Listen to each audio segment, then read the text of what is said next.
Eftir sem sé heimsókn sína til systur sinnar Steinvarar og Hálfdánar Mannssonar á Keldum, að þá hélt Þórður kakali vestur í Dali, þar sem að Sturlungar náttúrulega voru margir og það þess sem þeir voru upprunnir og þar voru ýmsir höfðingjar, eins og til dæmis frændi hans Sturla Þórðarson, rithöfundur sem skrifaði allar þessar bækur.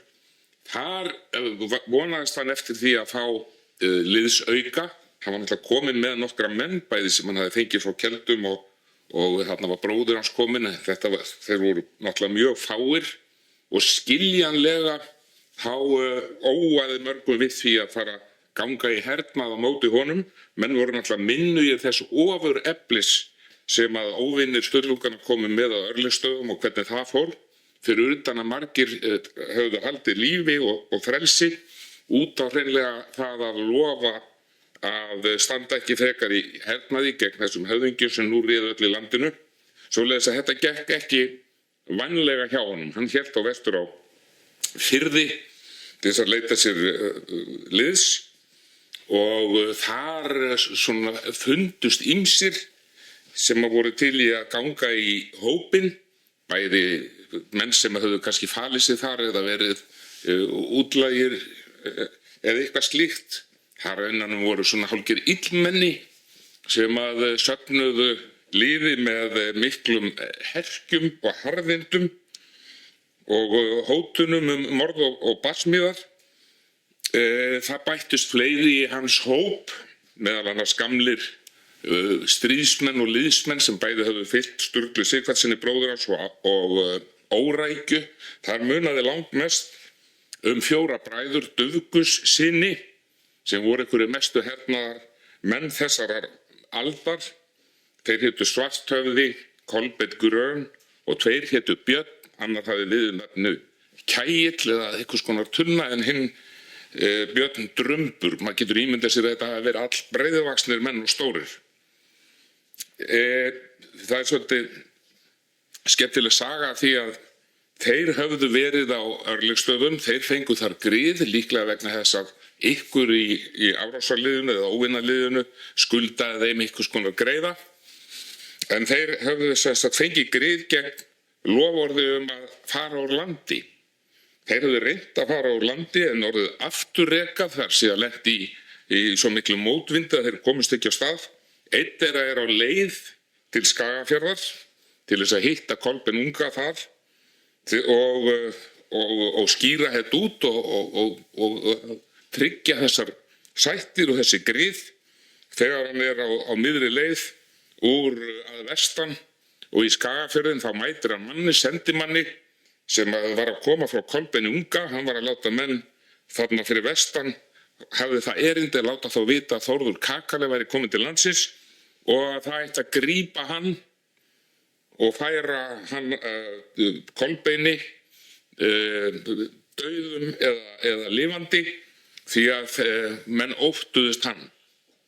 Þegar að Björn Drumbur heyrir þetta, þá ákveður hann að snúa við með þeim orðum að úr því að Þórður kakali sé komið til landsins, þá ætli hann ekki að semja og þeir bræður frið við helvítiðan Kolbeinn unga á meðan. Þetta náttúrulega sýnir allt saman að menn bæði óvinnir hans sem að ekki höfðu greinilega óttast litla bróðurinn Tuma. Þeir voru hræddir við það að hvað Þórður kakali gæti hugsanlega áorkað. Hann hefur semst verið komið með orð á sig fyrir hreysti og hörku. Hann var öflugur maður og harðleikinn eins og segir á einum stað og að auki þá hafði hann náttúrulega lært hernaðarlist í Noregi. Þórður sem sagt kominn með dálítinn flokk en það var ekkert sem að dugði til þess að fara að leggja út í stríð við Kolbeinn unga sem eins og við vitum hefði náttúrulega með fulltingi sunnanmanna geta kvatt upp kannski meir en 1000 manna lið eins og hafði verið gerst á Örlygsstöðum. Með þennan flokk sinn, eitthvað rúmlega 100 manns, ákveður hann samt að fara í einhvers konar skæruhernað. Og það mikilvægasta í því er að þeir halda af stað suður á land, þar sem Gissur er ekki af því hann er í útlandum, hann hafði sett menn yfir ríki sitt á meðan og í þeirri ferð þá tekst þeim að skjóta sunnanmönnum mikilli skelk í bringu þó að þeir séu fáir, að þá flýja menn frá bæjum sínum á Suðurlandsindurlendinu, þeir fara í Skálholt, eru þar miklu fleiri heldur en Þórður og hans menn sem tekst þó að umkringja staðinn og þróa þeim til að borga Þórði bætur fyrir misgjörðir sínar og morð á ættingjum hans á Örlygsstöðum. Þeir sem sé taka sér tíma til að safna þessum bótum og nota þá tækifærið og senda hraðboða norður í land til Kolbeins unga og biðja hann hjálp gegn þessari árás Þórðar. Kolbeinn bregst að sjálfsögðu snöggt við, nú veit hann að hann þarna, safnar miklu liði eða harðsnúnu liði og hefur náttúrulega vita því að í staðinn fyrir að rjúka suður á land yfir Kjöl til þess að grípa Þórð sem eflaust væri þó farinn af Suðurlandinu, hann ákveður að fara í Borgarfjörðinn til þess að ná honum þar á leiðinni tilbaka. Þórður fer sem leið liggur af Suðurlandinu og það fara Öxnaþykki og komið niður í Reykjadal eða Lundareykjadal en Kolbeinn fer með sitt lið, Dvítair Arnarsheiði, lendir þar í miklu illviðri sem að fór mjög illa með hans flokk. Margir urðu hreinlega úti á leiðinni eftir fyrst að voru rennblautir í rigningu og lent svo í frjösti og fjúki. Þeir koma nokkuð laskaðir niður á Hvítársíðu það bil sem að Þórður á leiðinni í Borgarfjörðinn, þar nokkru sunnar í Lundareykjadal. Það búið að senda út mannskap til þess að láta vita ef það yrði vart við flokk Þórðar, þá ætti þá að berast til Kolbeins, svoleiðis að þegar þeir koma á einna efstu bæjunum í Lundareykjadal og hitta þar bóndan á bæ sem heitir England, þá heldur hann að þetta séu sendimenn frá Kolbeini og segir þið eru búnir að koma hingað að láta vita það að grepa Þórð kakala. Þá frétta þeir sem sagt að það sé miklu stærri flokkur og öflugri á eftir þeim. Það komin mikið og erfitt haustveður með snjó og fjúki. Þeir halda áfram för sinn og hraða sem mest. Þeir koma að ýmsum fararþálmum eins og Stór ám, Hvítá þar sem þarf að komast yfir á vaði. Þar meðal annars bóndi sem þeim hliðhollur, hann hefur hestaskipti við þá, þeir eru á þreyttum hestum, hann tekur blauta og þreytta hestana þeirra inn í hús til sín, en lætur hann fá óþreytta og þurra hesta. Skömmu síðar kemur Kolbeinn á eftir honum og þeir segja við manninn, hefur eitthvað orðið var við mannaferðir? Hann svarar svona í hálfkæringi, kannski að íslenskum sveitasið, menn hafa verið að koma og fara hér í alla nótt, sem að dálítið skrítið því að þetta var kvöldlagi, og þá kemur ykkur og setur spjót við hálsinn á honum og segir, segðu djöfull það sem þú veist, og þá sagði hann, ekkert veit ég hvað djöfullin segir þér. Þeir fá sem þetta ekkert upp úr honum nema Kolbeinn hefur verið ranglaðinn í hesthúsið og leggur svona annars hugar hendina á einn hestin og áttar sig á því að hans rennblautur og hvað hefur gerst, svoleiðis að það haldið áfram. Þeir finna nú brátt að Þórðarmenn að það riðið á eftir þeim og farið hart, það nýfallin mjöll og þetta eins og boðaföll undan eftirreiðarmönnum. Það gerast litlir atburður eins og að það nýtur hestur undir einum Dufgussona. Þá tekur annar Svarthöfði þennan bróður sinn upp á sinn hest og þannig halda þeir áfram, en með tvo tröllvaxna menn þá hægir mjög á þeim hesti, svoleiðis að Svarthöfði varpa sér á baki og mokar yfir sig snjó þar sem þeir eru að koma eftir þeir menn og segir bróður sínum að halda áfram svo hann haldi lífi. Þeir fara nálægt honum á þess að sjá hann kemst þar á bæ þar sem að faðir hans bjó ekki óralangt frá og ber þar að dyrum, en þegar faðir hans kemur í gættina þá segir hann, og svo heyrist inn í húsið, Það gott að sjá þig, vinur, það eru fleiri af Kolbeinsmönnum hérna inni.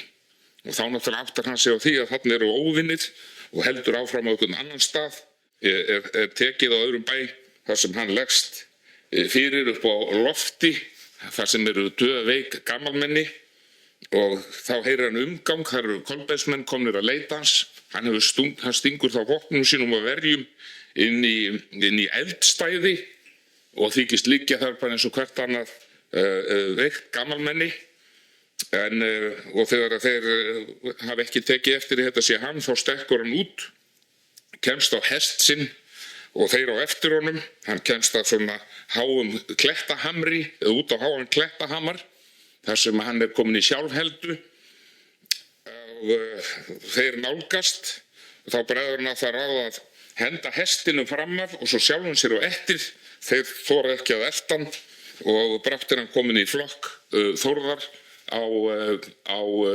þeysi reið með hina á hælunum. Þeir komast á endanum út á Vaðlana eins og heitir í bókinu, munu vera Löngufjörur, og þá líklega falla að svoleiðis að þeir komast yfir Vaðlana, en það svo fallið að þegar eftirreiðarmenn koma að þarna komast þeir undan. Og segir í sögunni að bæði þessi herför og svo hvernig þessi flótti lukkaðist hafi aukið mjög orðspor og hróður Þórðar úr því honum tókst þetta allt saman, þá trúðu menn að hann væri fær mikið afrek. Staðan sem sagt orðin sú að Þórður, það hafa fleiri menn bæst í hans flokk og þeir fara nú að stunda áfram þennan skæruhernað, fara meðal annars hernaðarleiðangra á Norðurlandi til þess að hefna sín á mönnum þar í héraði Kolbeins. Í einum slíkum leiðangri þá ná þeir óvinirnir tuma bróður hans og drepa hann, og nú Þórður einn eftir lifandi af sínum bræðrum. Þetta orðið honum töluvert áfall eins og nærri má geta. Hann orðin það mikil ógn við Kolbein að hann reynir herför í dalina til þess að ná honum. Þar kemst Þórður undan og flýr með sinn flokk á Vestfirði þar sem auðveldara að leynast, og Kolbeinn ákveður nú að hann skuli fara í herför og gera út af við Þórkakala í eitt skipti fyrir öll, jafnvel þótt að kosti, eins og hann segir sjálfur, að eyða þurfi allri byggð á Vestfjarðakjálkanum. Kolbeinn, þegar þarna komið sögu, reyndar orðinn laskaður maður. Í gleði sinni eftir sigurinn á Örlygsstöðum þá hafði hann ákveðið að fara heljarstökk, þessi mikli íþróttamaður, yfir lágan garðvegg, en lenti illa og braut á sér bringubein og í það hljóp ígerð og þetta greri illa og hann lá oft sjúkur vikum saman, en svo reis hann upp og var þá sá mikli hernaðarskörungur sem hann jafnan var. Hann ákveður að fara sérsagt með geysilegan herflokk, mörg hundruð manns á Vestfirði, til þess að gera út af við Þórkakala og hans menn. Þessi liðsafnaður og þessi árás spyrst, eða yfirvofandi árás spyrst til Þórðar, og hann sér það að þeim verða allir bjargir bannaðir að þeir mæta ofurefli liðsafn á Vestfjörðunum, svoleiðis að hann ákveður að vera klókur og sigla þaðan sjóleiðina meðan hann reiknaði með að Kolbeinn kæmi landleiðina á Vestfjörðu eins og vaninn var. Hann safnar saman ýmsum fleytum, flestum frekar smáum. Þetta ykkur 12-14 skip sem hann komin með í Trékyllisvík. Þeir ekkert allt og vel vopnaðir hans menn, en hann ætlar að stefna í Eyjafjörð þar sem hann á von á að geta hitt bandamenn, gamla vini föðursins og svo framvegis. En til þess að bæta sér upp fátækleg vopn, þá hlaða miklu fjörugrjóti í þessar fleytur og halda af stað út á Húnaflóa til þess að flýja undan væntanlegri árás Kolbeins unga sem þeir byggust við að kæmi landleiðina. Kolbeinn ætlaði líka að vera mjög klókur og koma Þórði á óvart. Svoleiðis að hann búinn að safna saman 20 stórum skipum, heilum flota þarna í Skagafirði. Þar mörg hundruð manns, geysilega vel vopnaðir. Sum af þessum skipum voru hreinlega haffærandi. Þetta voru stór skip, skjölduð á bæði borð. Þetta alvöru floti, og með þetta ætlar hann að birtast af sjó á Vestfjörðum og koma þar Þórði í opna skjöldu. Þórðarmenn sigla sem sé út og það hásumar það logn og það er mistur og þeir róa hann út á Húnaflóann sem leiðin liggur. Einn eitthvað að góna úti við haffletinni í gegnum mistrið eða þokuna og segir eitthvað sem svo: eru þetta selir sem liggja þarna á ísnum? Og einhver annar svarar: það engin ís hér núna. Þannig að þeir skoða betur og þá kemur í ljós að þetta eru þessi 20 skip Kolbeins sem liggja þar í vindstillum með slapandi segl og bíða byrjar til þess að komast til lands. Þeir eru náttúrulega miklu færri, verri fleitur, verri opnaðir, en þeir hafa allt grjótið og eru auk þess miklu reyndari og flinkari sjómenn borð í bátum Þórðar, svoleiðis að þeir róa að flota Kolbeins og nú verður frægasta og helsta sjóorrasta í sögu Íslendinga. Þeir láta þetta grjót dynja á skipum og mönnum Kolbeins unga. Sjálfur getur hann ekki annað gert en að fela sig bak við skildi og það bylur grjótkastið á þeim og þetta lendir í höfðum manna sem að brotna og splundrast. Menn geta ímyndað sér öfluga menn með kannski hálfs kíló af grjótharðan stein úr fjörunni í Trékyllisvík að það væri ekki félegt að fá það í hausinn. Og eftir að þeir hafa langa hríð látið grjótið dynja á flota Kolbeins og þeir að fættast skotvopn, þá fara þeir að ryðjast upp á skipin með Þórðar fremstan í flokkinn og höggva á báðar hendur.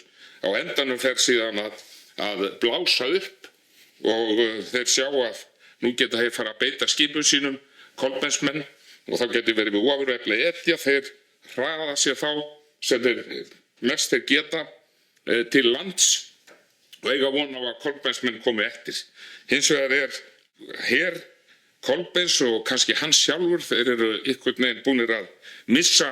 Þeir sjá að þarna hefur stríðsgæfan ekki verið með þeim.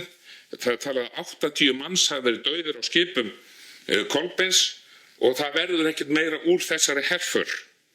Og það sem meira ekki löngu seinna veikist Kolbeinn enn á ný og þá eins og hann svona gefist upp á þessu, kannski finnur hann feigðin að fara að sér. Hann gefur Þórði eftir ríki sitt eða ríki föðursins í Eyjafirði og þangað fer Þórður á sérstað, en Kolbeinn deyr á sóttarsæng og einn af hans frendum, Brandur Kolbeinsson, tekur við hans ríki. Þarna Þórður komin í Eyjafjörðin með sitt lið. Skagfirðingarnir eru náttúrulega áspendingar í Skagafirðinum og nú verður mikil tortryggni og orðasveimur sem fer á milli og það vita mál að þarna getur brugðið til illinda, aðrir hvorir ráðist á hinn og Þórður ákveður að vera fyrri til, kemur með harðsnúið lið í Skagafjörð og á Haugsnesi. Þarna verður bardagi sá harðasti á sinni tíð og það fer svo að Þórður, hann og hans menn, þeir gjörsigra og þar með liggur ríki áspendinga í rústum. Þórður hinn eini sigurvegari og eini höfðingi landsins. Gissur ennþá í Noregi og næstu 3 ár friður í landinu og Þórður ræður öllu því sem hann vill ráða. Hins vegar þá gerist það líka að konungsmenn eins og biskupinn á Hólum, þeir verða óánægðir með það að hann sé búinn að leggja undir sig landið, þessi maður sem í rauninni handgengi Noregskonungi, en sinni því ekkert að koma landinu undir norskt vald. Svoleiðis að 3 árum liðnum þá fær hann boð frá konungi að koma til fundar við sig úti í Noregi og í staðinn hyggst konungur senda Gissur Þorvaldsson til Íslands til þess að taka þar völdin.